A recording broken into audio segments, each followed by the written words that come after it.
Vaccine candidate has reached the final stage of clinical trials. This is record time.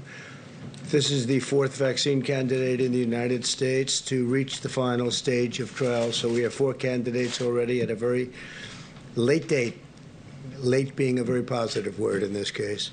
Earlier this year, Johnson & Johnson anticipated that they would reach phase 1 trials by September, but due to our support under Operation Warp Speed and to some of the incredible scientists involved, they've reached phase 3 trials by September, far ahead of schedule. We encourage Americans to enroll in the vaccine trial. It's not only interesting, it'll be a terrific thing for our country. We encourage everybody to enroll, as many people as we can. Today, my administration announced that we are awarding $200 million of CARES Act funding to all 50 states to prepare to distribute the vaccine to high-risk residents, and we want to do that the instant it is approved, not the following day, but the following moment. And so we're going to be doing that, and we'll be distributing, getting it ready, because we have some great vaccines going to be coming out through Operation Warp Speed. We also continue to accelerate life-saving therapies.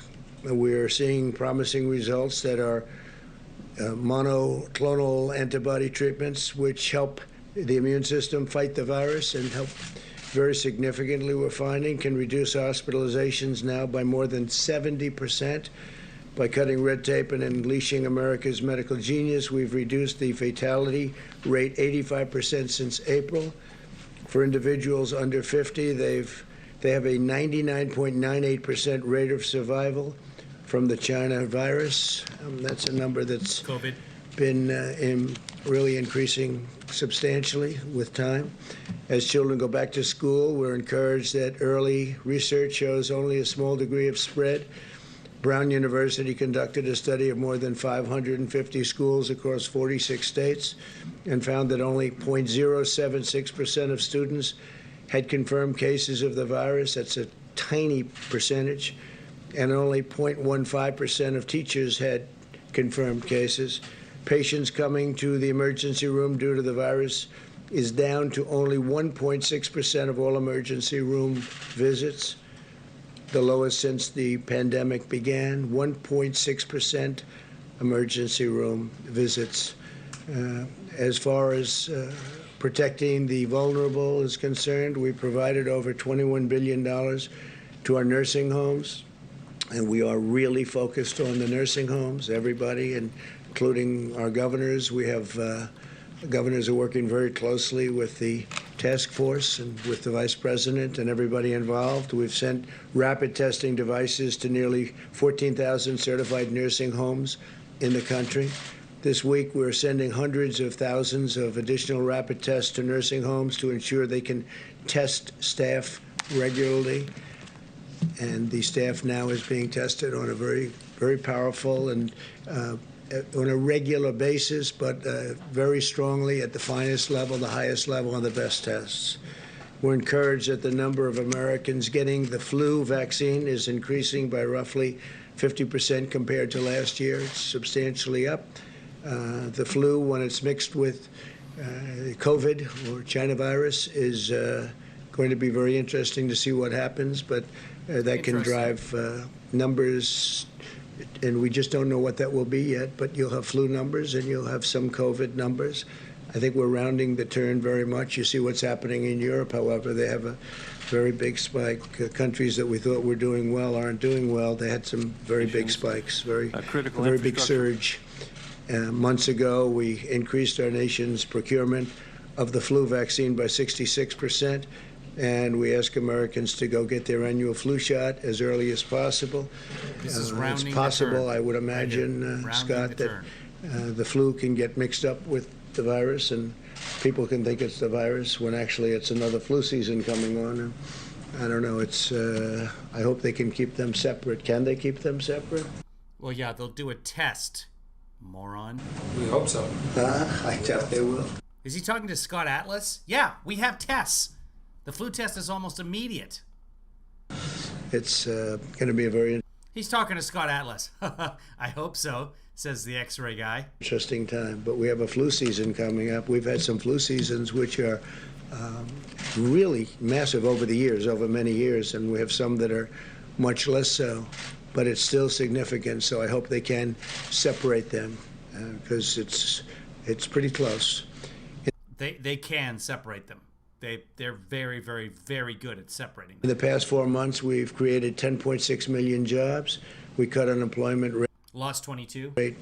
Nearly in half. The unemployment rate is cut nearly in half. Larry Kudlow is here. He'll be discussing that in a little while. Okay, so this chart is faulty. What do we got? Automobile production has made a full V-shaped recovery.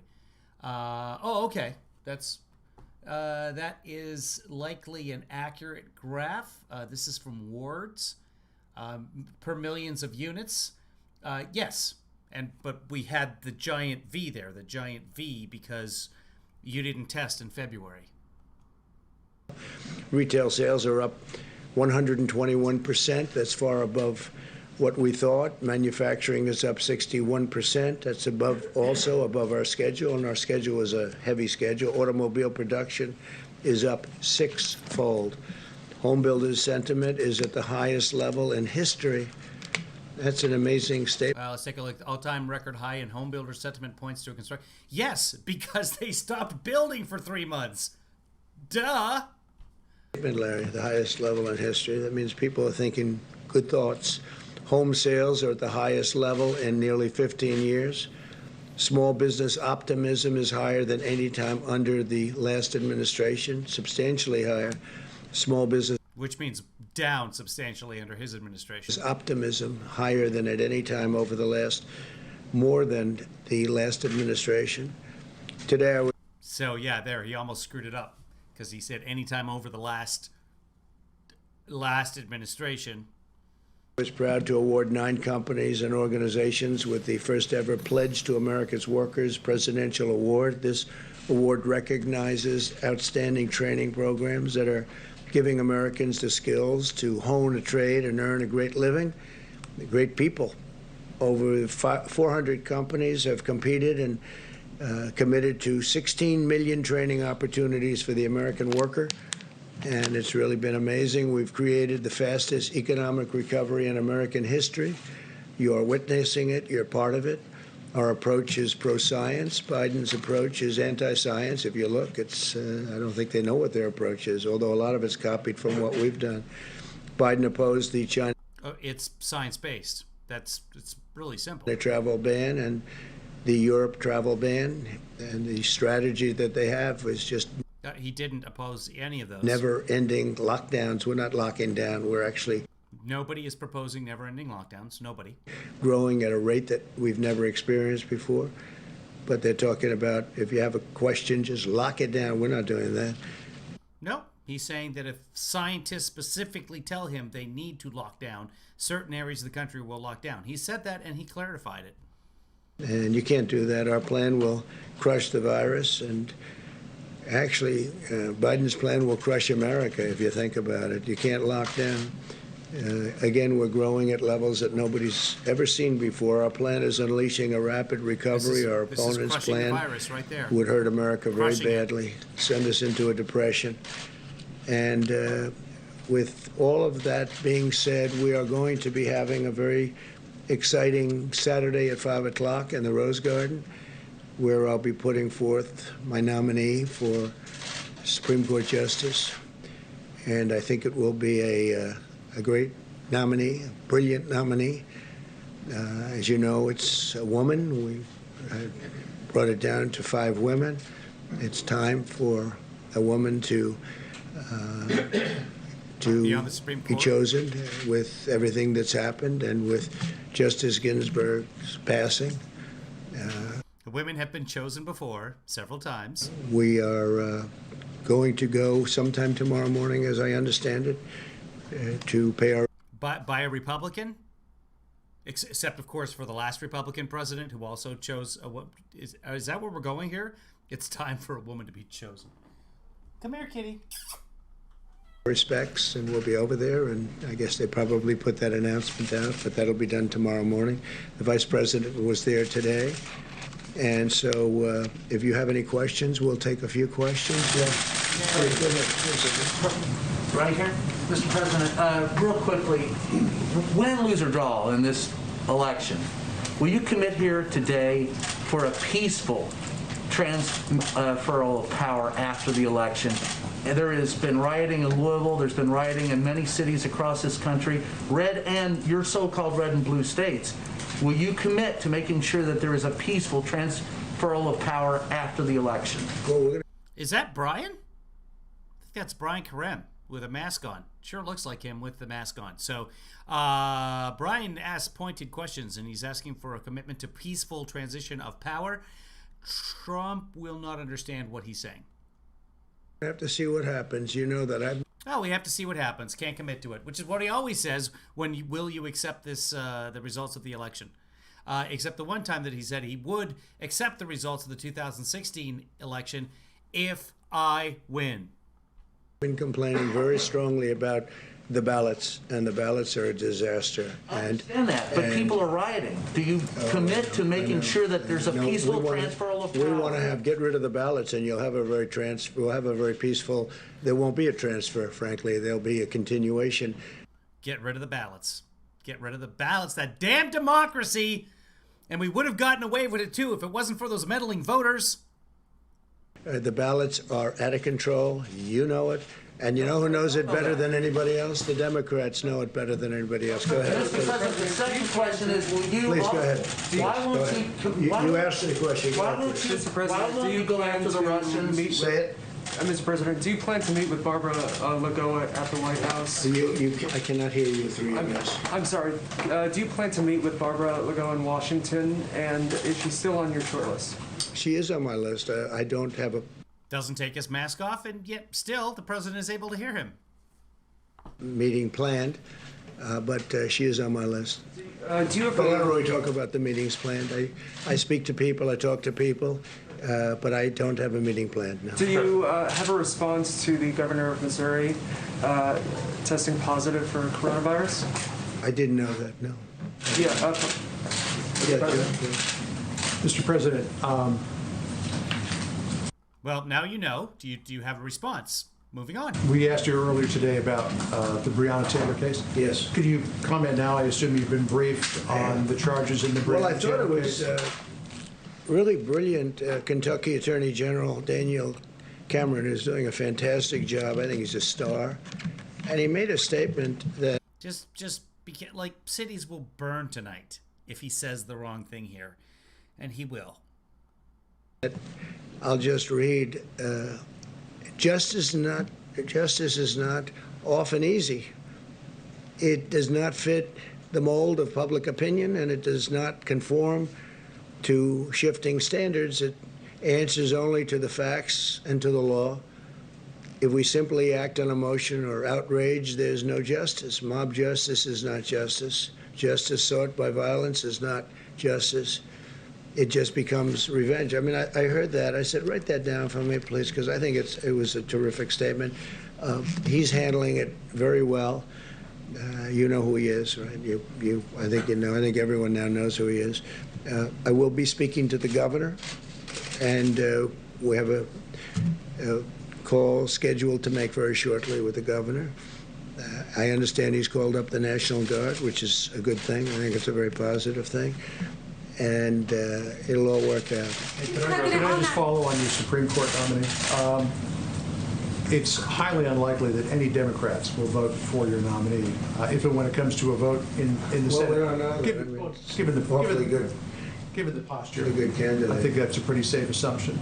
But on that point, would you want to nominate someone who, in their confirmation to the appellate court, received broad bipartisan support, or would you be more inclined to put forward somebody whose confirmation fell along party lines?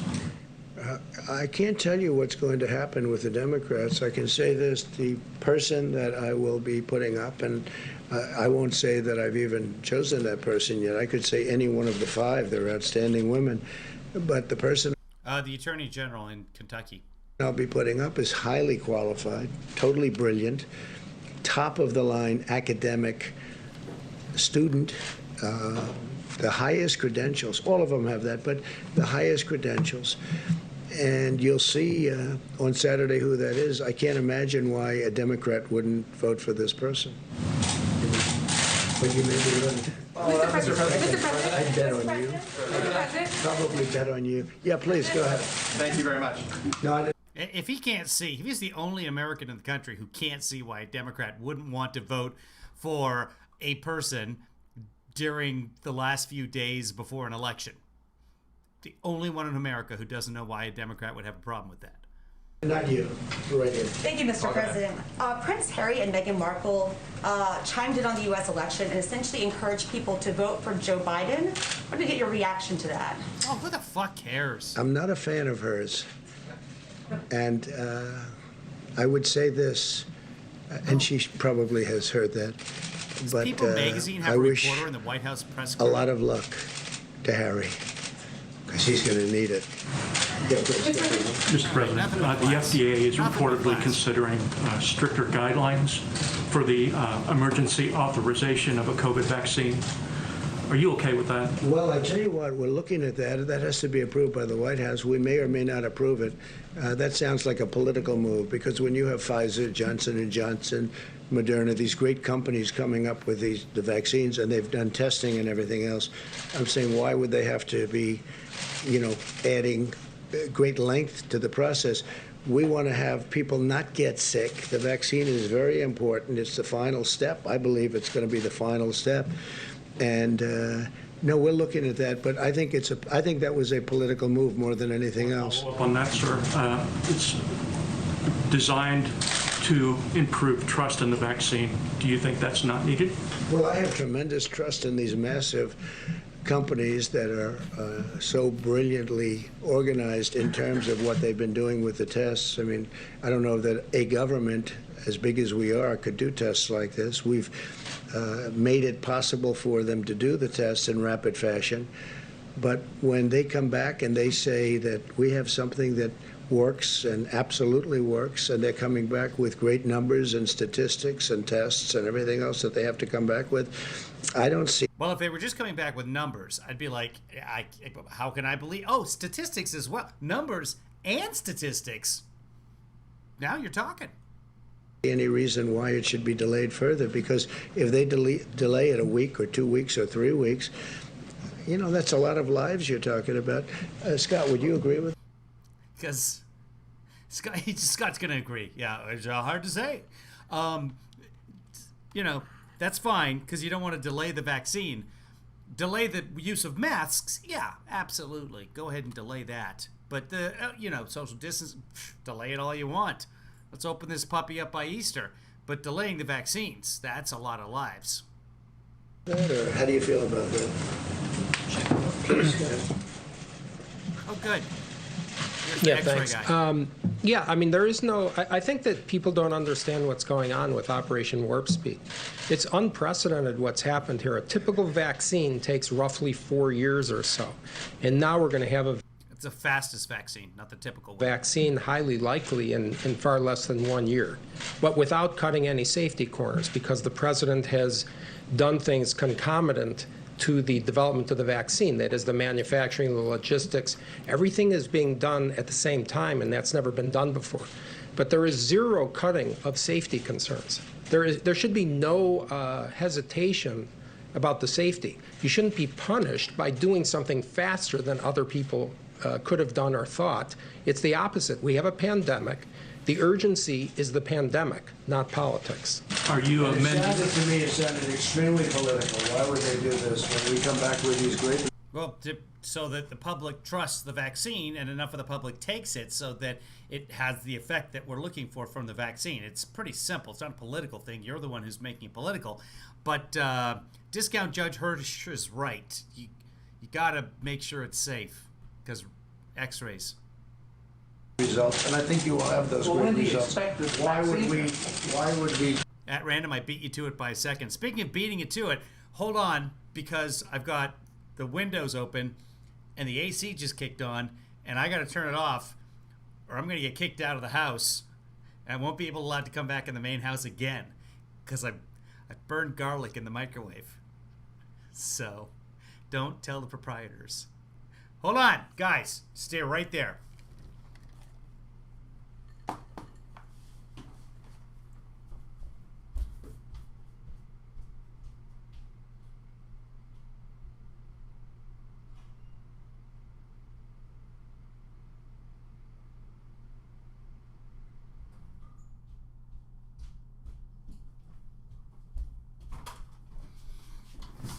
All right.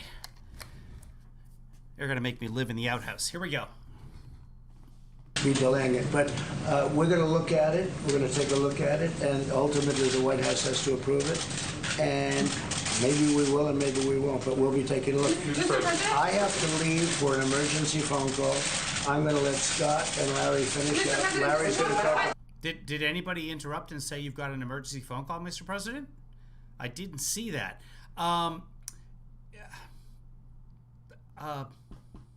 Okay. So I'll be back. I will see you tomorrow. Mr. President, and just one more question on Breonna Taylor. We're at a time right now where Americans feel like we are on this carousel. I have a big Mr. call. President, just one more question if I can on Breonna Taylor. People are protesting in the streets. What is your message to them? People feel like we are on this carousel where another black life And here comes President Trump at the White House with the latest briefing. Are we going to go away? Hold on. Let me see if they go away or they stay. Yeah, they go away. Dag nabbit. Hold on. We'll pick it up. We will pick it up. We will find it somewhere. Let's go back down to live. And nobody's covering it now because nobody cares about Kaylee, but that's not okay because we will find... Oh, we can watch this if you want to. Cares about that. Kaylee, but that's not okay. Whoa, this is weird. We will... What is happening? Shut up. Let's go to White House. They usually broadcast it live. White House, the White House, and President Trump holds news conference. It's live now. Let's back up a little bit, and we will watch. I just have to find I know I have it. The place where Trump exits. Let's see if I can find that space exactly. There's no volume. Hold on. I can adjust this. I know I have it. I just want to go from the part where the point where Trump is leaving, and I think I have it now. Where are you going?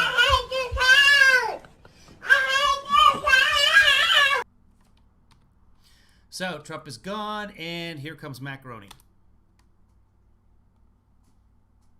Dr. Scott Atlas and Larry Kudlow. I encourage you all to be respectful and show a little bit of decorum here as they take your questions.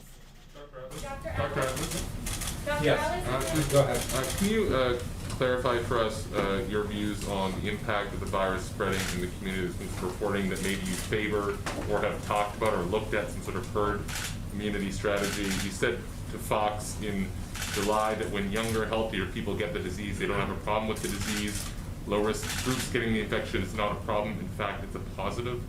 Can you say what you meant by that? Is that Sure. to indicate that sure. okay with it spreading? Yeah, so Scott Atlas was on Fox earlier on saying that only 10,000 people are going to die of this virus, that it's far less dangerous than the flu, that people getting it is a good thing because that just builds our immunity to it. He's been talking about herd mentality. I mean immunity. So he's been a proponent of that for months. So Trump brought him in to be a yes man. We could have Dr. Fauci sitting there. We could have Dr. Scarf sitting there. She's been banished. We could have Redfield sitting there, which wouldn't be any great improvement. But instead, we have the radiologist who no longer works at Stanford, and 78 of his colleagues from Stanford Medical have written a letter saying that he has been misrepresenting the science. Sort of among younger folks who are less susceptible? No, I think I've answered this multiple times, but I have never advocated a herd immunity strategy. There has never been a desire to have cases spread through the community. That's a false. What I've advocated, I like to call it a group of cows immunity, in that 60-70% of a group of cows would get sick, and then the rest of the cows they're fine. So it's not a herd. It's a gaggle of. False story. I've denied that multiple times, and I just don't. That false story doesn't seem to die, but that's the fact. Americans do. That's a fact. And The description of immunity coming when people get an infection is not something I'm inventing. But that has never been a policy that I have advocated. There has never been a policy recommendation to pursue that to the president, and that is not the president's policy. You had 60,000 cases yesterday. Do you have any sense, or does the task force have any sense of what is driving that? That's the highest level in 6 weeks. Why are we still seeing cases at this level? Yeah, well, I mean, there are several things to look at, but the case metric is not the most important metric. The most important metric are the following. I don't know where he's getting 60,000 cases yesterday. Did he say 60? It sounded like he said 60. It was 35 yesterday, so I'm not, I don't know. I'm unaware. Hospitalizations per day are coming down. Deaths per day are coming down. Number of people in the hospital is 47% lower than it was since its peak. The number of people sick with COVID illness coming to the emergency room is 1.6%, as the president said, the lowest number since the pandemic began. All of these trends are positive. The cases per se are defined by tests. If I tested 1 million people, I would see more cases. The only thing that counts are the problems with the cases. So when we see that hospitalization... So cases don't count. The only thing that counts are people who are sick, because it's not a contagious disease that can be spread asymptomatically. That makes perfect sense. Thanks, Discount Judge Hirsch. Patients per day are coming down. People are not dying as much. These are all very positive trends, and that's exactly what we want to see. So when do you expect? Go ahead. Dr. Atlas? Yeah. Dr. People are dying as much, just not as much as April. Dr. Atlas, is there any bad blood between you and Dr. Deborah Birx? No, I saw the story, and really a super journalism story. Dr. Birx speaks for herself, but that's a completely false story, and she denied it today. So, it's completely false. It's been 7 weeks since we heard from her in a press briefing. When do you expect a vaccine? Yeah, so this is a very important question. The vaccine is proceeding at an extremely rapid pace, as we know. Everything's being done simultaneously so that the logistics and the technology in place to deliver it is ready to go, as everyone knows. And it depends on the data, okay? The data is being monitored by an external group of experts called the Data Safety Monitoring Board. And when we have enough cases when they see enough cases that have shown a statistically significant difference, they will tell the company, and then the company will look at it and say, yes, we have it, and we think that has a good chance of happening in October. It's kind of just a quick follow. You did say that last week in this room, pretty much the same thing, but you said it could be... It's the truth, that's why. Well, I understand, but I want to clear it up because you said it could be as late as January, it could be after the election, that there's no clear-cut time. And that's what I want to make sure that you're saying. This is the current thinking that I have been told. I'm not in charge of the vaccine development. I'm relaying information. And what I've been told is exactly what I said, and there will be 100 million plus doses available by the end of this year. It is highly likely we will have a vaccine before the end of the year, and it is also likely that we will say the data is good, we have the vaccine, and then it will be submitted, of course, for approval and authorization sometime in October, but it depends on the data. No one can really say with certainty when it's coming. That's just impossible. I don't see the data until the data happens. Dr. Allen? Yes. Can I Dr. Redfield today said that more than 90% of the population remains susceptible to coronavirus. Do you agree with that assessment? NBC. Yeah, I think that Dr. Redfield misstated something there. And the Last time and I'm today. going to answer your question if you let me finish. The data on susceptible that he was talking about was his surveillance data that showed that roughly 9% of the country has antibodies. But when you look at the CDC data state by state, much of that data is old. Some of it goes back to March or April before many of these states had the cases. That's point number one. Point number two is that the immune... So we need more testing, is what he's saying. We need more testing. Which I think that's the first time we've had a problem with testing not being up to date, right? We've always had enough I mean, anybody who wanted a test can get a test. That's what I heard in March. Immunity to the infection is not solely determined by the percent of people who have antibodies. If you look at the research, and there's been about 24 papers at least on the immunity from T cells, that's different type of immunity than antibodies. And without being boring, the reality is that according to the papers from Sweden, Singapore, and elsewhere, there is cross immunity, highly likely, from other infections. And there is also T-cell immunity. And a paper came out recently saying that no, that is not the case. And we just, this cross immunity that Rand Paul was talking about this morning, and Dr. Fauci just confirmed that in front of Congress under oath this morning. A combination of those makes the antibodies a small fraction of the people that have immunity. So the answer is no, it is not 90% of people that are susceptible to the infection. So I guess my question is... But there he is, contradicting the head of the CDC.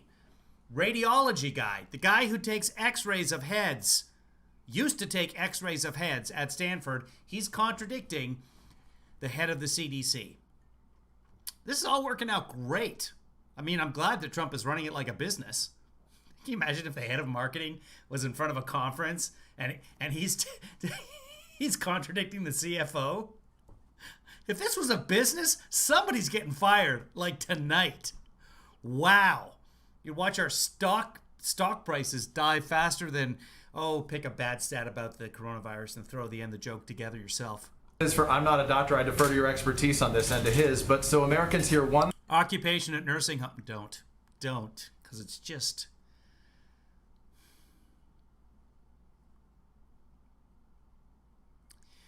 He's talking about Redfield, the head of the CDC, not Fauci.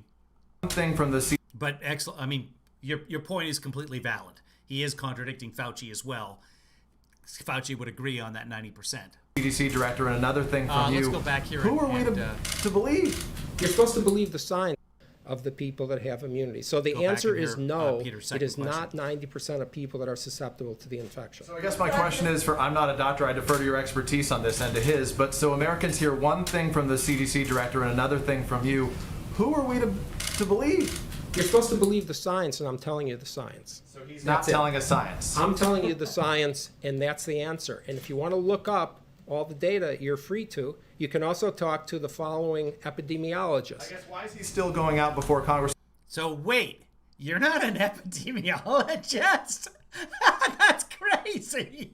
So you're just a spokesman for some random epidemic. What is happening in this country? And speaking, if you say he's misstated today and the president said he misstated last time, Americans are looking for the best information right now. Yeah, and I'm giving you the best information, and it's confirmed by people like Martin Kulldorff, who's a Harvard epidemiologist at Harvard Medical School. Let me finish, please.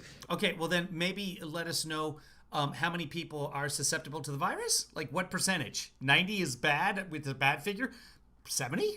80? And can we find out if we're susceptible or not? Can we get those antibody tests that we've been waiting for? Can we get the T-cell tests? Are there any tests available? Can we do that? Jay Bhattacharya and Johnny Anides, both epidemiologists at Stanford. Professor Gupta, University of Oxford. These are people who know. I trust the Guptas. Every television channel has a TV Gupta. So I'm all about the Guptas. So that's it. This is the correct answer right here. Let's go back for a second here because I want to check out this. I want to see if the Stanford doctors he mentioned signed the letter about him. Go ahead. Finish, please. Jay Bhattacharya and Johnny Anides, both epidemiologists at Stanford. Professor Gupta, University of Oxford. These are people who know the latest data on the immunology and what's happening, and I just recited it to you. I'm going to give Scott a little time off. I'm just going to give Scott a little time off. I want to reinforce some of the things that President Trump... When Kudlow has to come in and rescue you. Oh my God. This is a new low point for the X-ray man. ...said about the economy, because that's very much a key part of the story. We got some new numbers out late last week and this week, and I wanted to underscore that. If we can get the charts back up, I want to show you some more examples of the D-shaped recovery. I can jump in here. This is from the Census Hold on, Bureau I got to go report. back because I got to get those names. Changing the number Sorry, of kids. people I'll jump living in forward into poverty. Kudlow. If you want to look up all the data, you're free to. You can also talk to the following epidemiologists. I guess why is he still going out before Congress and speaking if you say he's I misstated can't- today and the yeah. president said he misstated last time? Americans are looking for the best information right now. Yeah, and I'm giving you the best information, and it's confirmed by people like Martin Koldorf, who's a Harvard epidemiologist at Harvard Medical School. Let me finish, please. Jay Bhattacharya and Johnny Anides, both epidemiologists at Stanford. Professor Gupta, University of Oxford. These are people who know the latest data. I want to show you some more examples of the V-shaped recovery. I can jump in here. This is from the Census Bureau report, change in the number of people living in poverty. During President Trump's first 3 years pre-pandemic, 6.6 million fewer people. Why is he giving us pre-pandemic numbers? Well, that's 9 months ago. We're talking now. We're living in the now.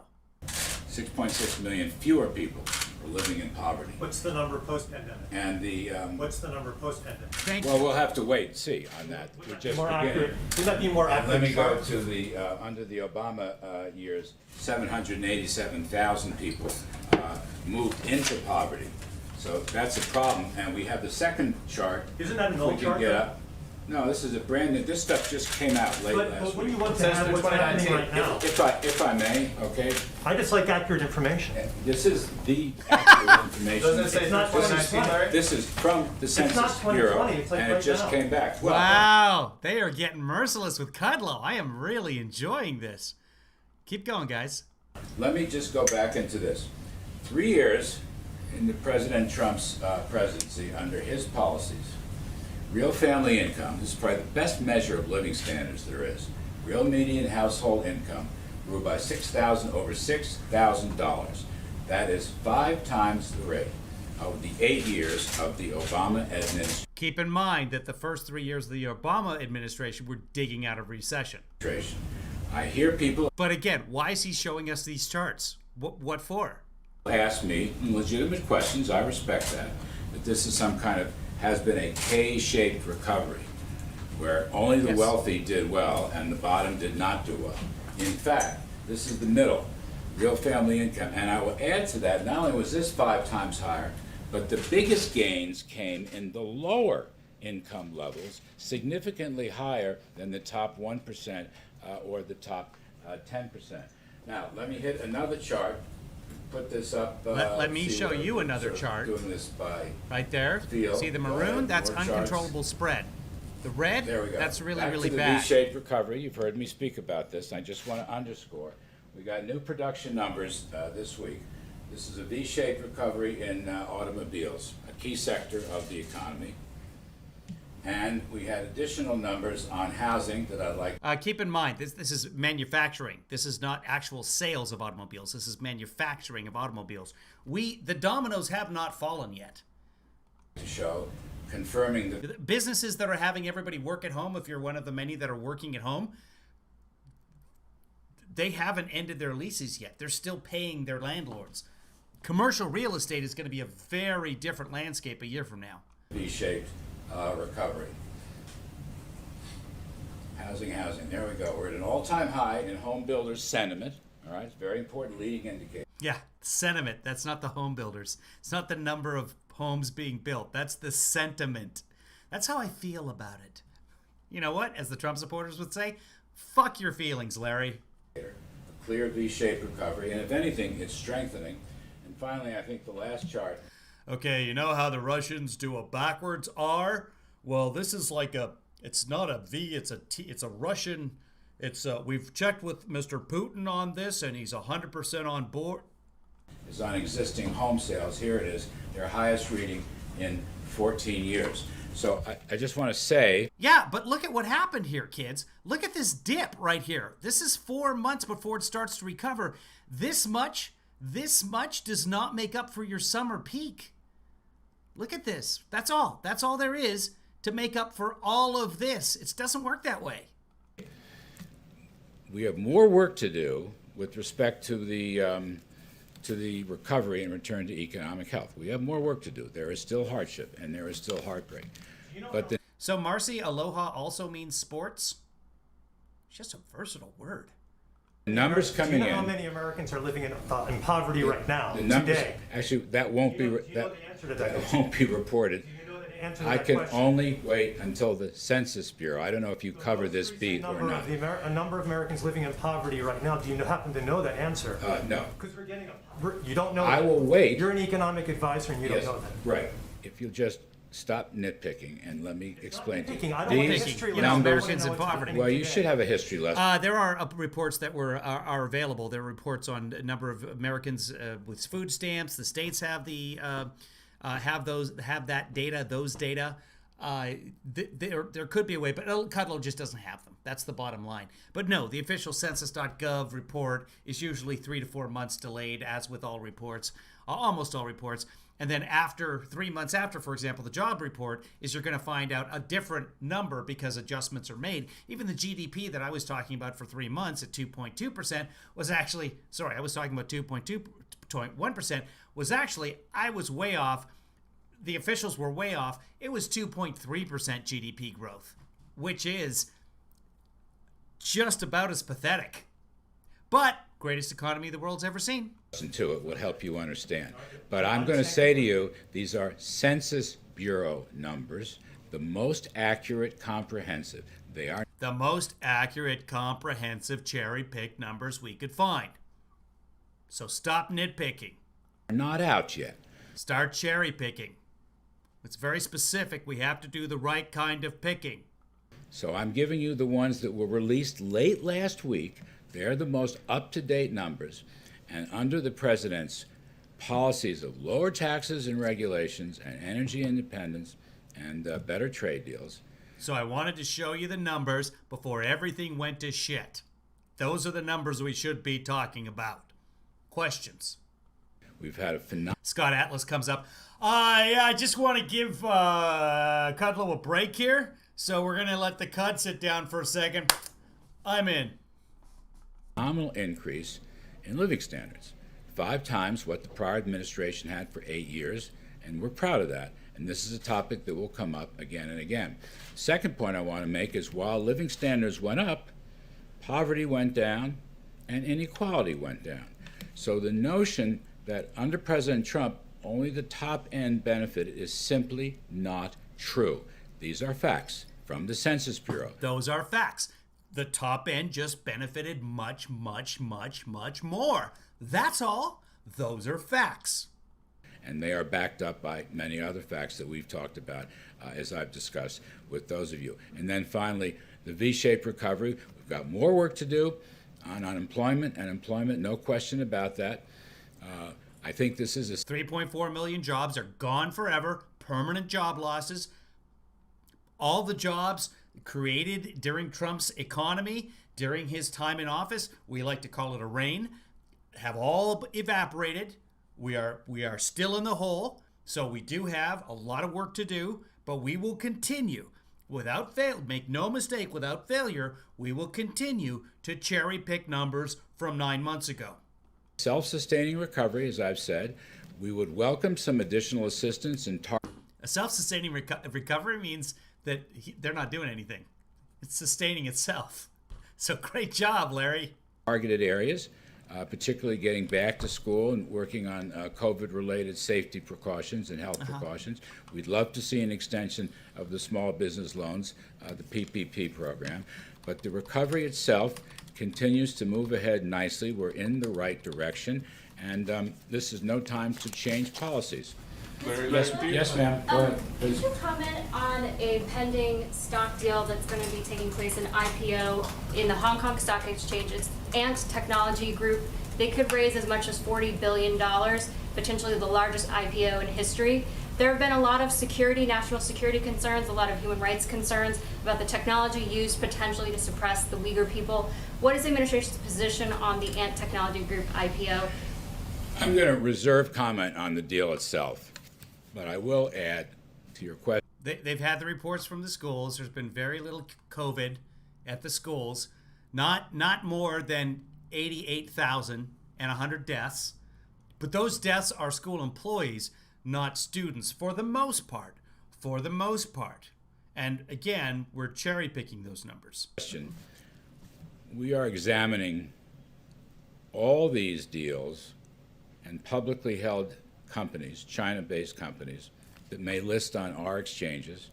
We are examining them with respect to transparency, possible fraudulent accounting. This comes from a financial working group report.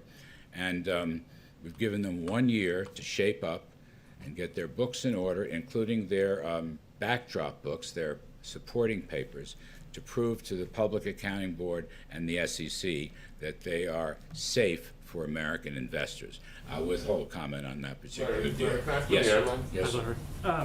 Today in California, the governor issued an executive order designed to move the... By the way, this was a Trump press conference that he hyped and that the White House was hyping and that the GOP was hyping as well, that there was going to be this big press conference at 5 o'clock. State to the point 6 o'clock, where there will be no gas-powered vehicles sold by 2035. What do you make of this move that's taking place in California? Do you expect it to spread around the country, and what are the economic ramifications? I don't expect it to spread. With respect to Governor Newsom, whom I know, it just seems like a very extreme position. I don't know how you get there. 15 years to go from a lot of gas-powered cars in California to no gas-powered cars in California. There'll still be gas available. There's just none of the new cars sold will be gas-powered cars. The infrastructure will remain.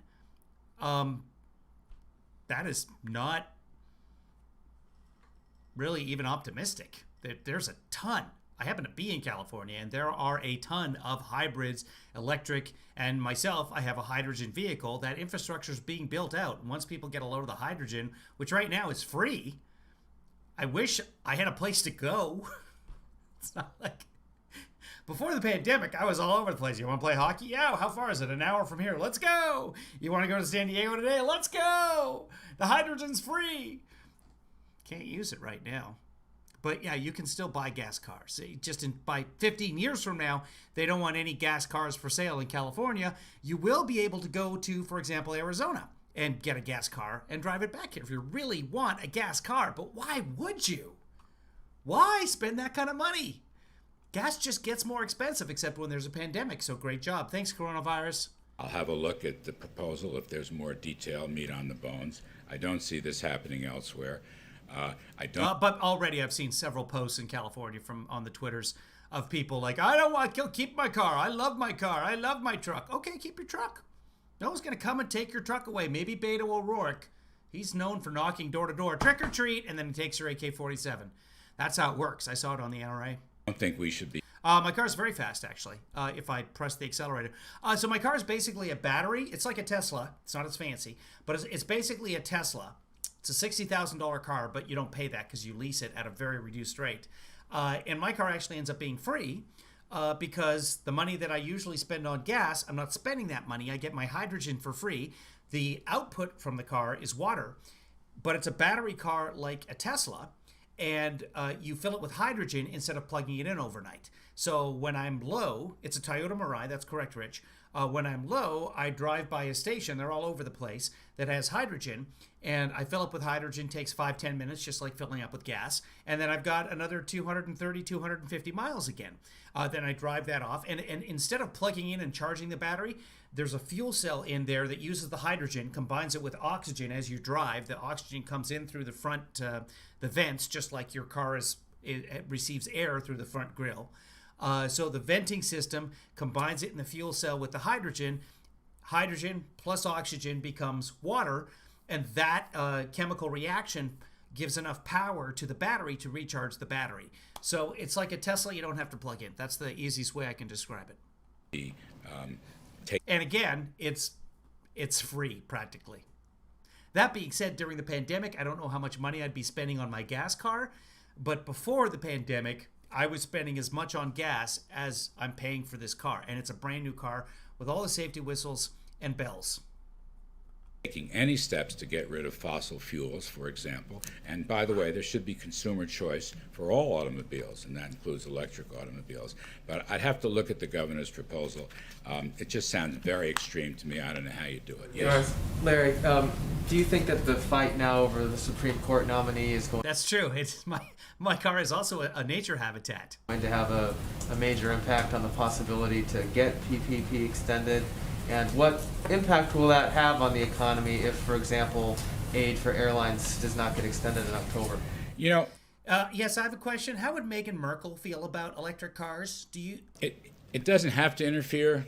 I mean, you can walk and chew gum at the same time. They operate on different lanes. Oh my God! There's a reason that C-SPAN doesn't even show the Larry Kudlow driveway speeches. This is Legislatively. What happens here? So, I guess that's my take.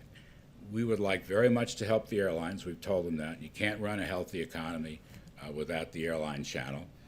And we'll see what has to be done there with respect to possible legislation or even possibly with respect to executive administrative action. We will take a look on that. Again, recovery right now is dependent on an additional assistance package. But there are... Wow. I am dependent upon additional assistance pack. I am. My daughter is. A number of targeted areas in that package, including airlines, most particularly small business loans and getting back to school, that I think would be a big help. And I just don't see if you can have agreement on 4, 5, or 6 measures, which is what's been happening, even though you don't get the whole deal, why not do it? It'll help them. David, you thinks this guy was a vice principal at my junior high school? It's entirely likely. He is a vampire, and they don't age, so that is entirely possible. And but if you've seen, by the way, if you're not watching What We Do in the Shadows, start watching it. It's on Hulu, I believe. It's an FX show. If you watch the Emmys, they were nominated for numerous Emmys. I don't know if they won any of them, but it is the funniest show on TV right now. But Larry Kudlow is an energy vampire. Americans move ahead in terms of the recovery. Last one. Yes. Do you think that we need another broad stimulus package, or do you think? Do I think there's what? Do you think the U.S. needs another broad stimulus package, or do you favor sort of a la carte type measures like on airlines, for instance? Yeah, I think I would say to you, sensible, efficient, targeted measures might be very helpful. I don't think we need another gigantic multi-trillion-dollar package. And as I say, you know, the latest numbers coming in are looking very good. The V-shaped recovery, I mean, the Atlanta Fed GDP Now model is showing over 30% growth in the third quarter. The blue chip forecasters are well over 20%. Our view has been 20% plus. We'll see. We'll get that number in due course. I'm just saying, let's be smart about some of these assistance measures. Thank you. Do anything more with that kneecap thing? Haley, has the president spoken to the family of Breonna Taylor? Is that a yes? Oh, that's it. Scott Atlas is not coming back. Well, that's the end of it. Okay. Well, that was a waste of everyone's time. Okay. That's it for now. I don't think anything else is happening today. That was a waste of everyone's time. Let's see what's going on tomorrow. And one of the best ways to do that is just do this. I think there's a rally tomorrow or something. What's the date? It's the 23rd. 24th, he's in Jacksonville, which means that he'll be flying down there doing a helicopter moment. I don't think his daily schedule is going to be up yet, but we'll take a look at that nonetheless. Here we go. Does anybody want to know how their state's doing? We can do that before we get out of here. Yeah, his daily schedule isn't going to be up yet. They don't release that till later. Call out your state. I know you guys are behind right now. So, yeah, we've just... I don't know. I don't know what to do about... Here we go. New deaths. Nope. New hospitalizations. Okay, Topos is down as well. Internets. Yeah. People that are unemployed, we could use some money. He's everyone's ex-husband. That is correct. Well, I think you guys are like minutes behind me. So I'm going to let you go. It's been great. I can't wait for you guys to catch up with me. And you know what else? Where are you going?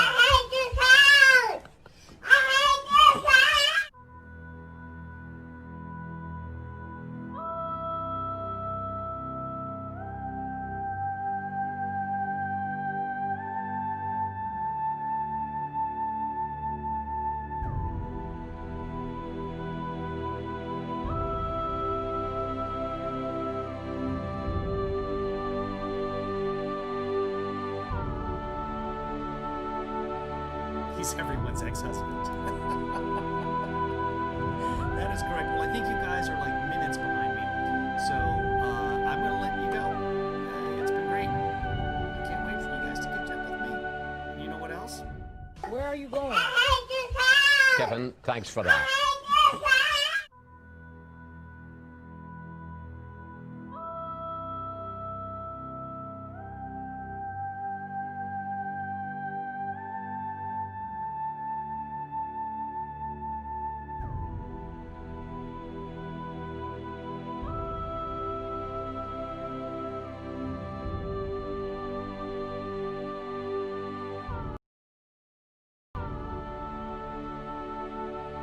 He's everyone's ex-husband.